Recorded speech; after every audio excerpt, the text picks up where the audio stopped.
I'm Rafael Cadella. I'm a biological oceanographer and a professor at University of California, Santa Cruz. So the Flow Cytobot is a relatively new instrument. It's really designed to be an underwater microscope.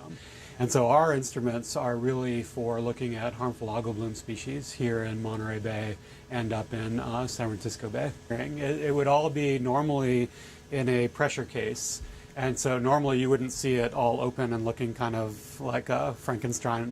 But basically what it's doing is at the very top here, we've got two containers. And so since it's sitting in the lab, it's just pumping water from one container through the instrument, and then we're getting the waste in the other container. If it were actually in the ocean, instead of those containers, it would be just freely accessible to the water.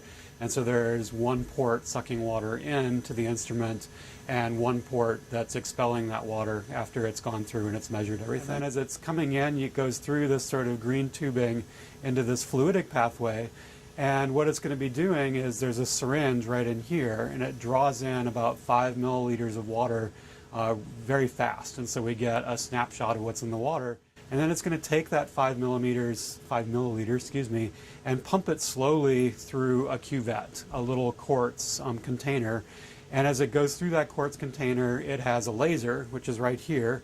The laser is shining down and bounces off a mirror and goes through that cuvette. And so any particles, like phytoplankton, that are in that water, as they go through the cuvette, the laser is going to shine on them. On the other side, there's a camera. And so the laser hits the particle, the laser lights up the particle essentially, and the camera takes a picture of it. And it gives us information about how fluorescent the particle is, which tells us about the pigments.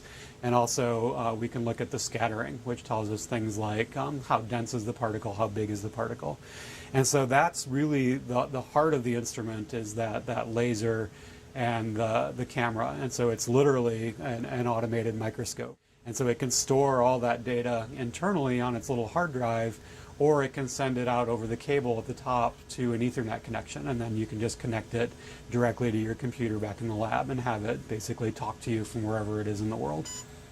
So one of the really nice things about this instrument and the software that was developed with it by Woods Hole is that it's all open source. And so all of the data streams live to a web page, and everybody that has one of these instruments pretty much is doing the same thing. And so we're gradually building up these open access databases where there's imagery from all over the world.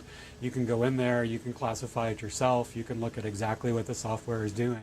It's a fairly expensive instrument, but anybody that wants to access the data is welcome to do that.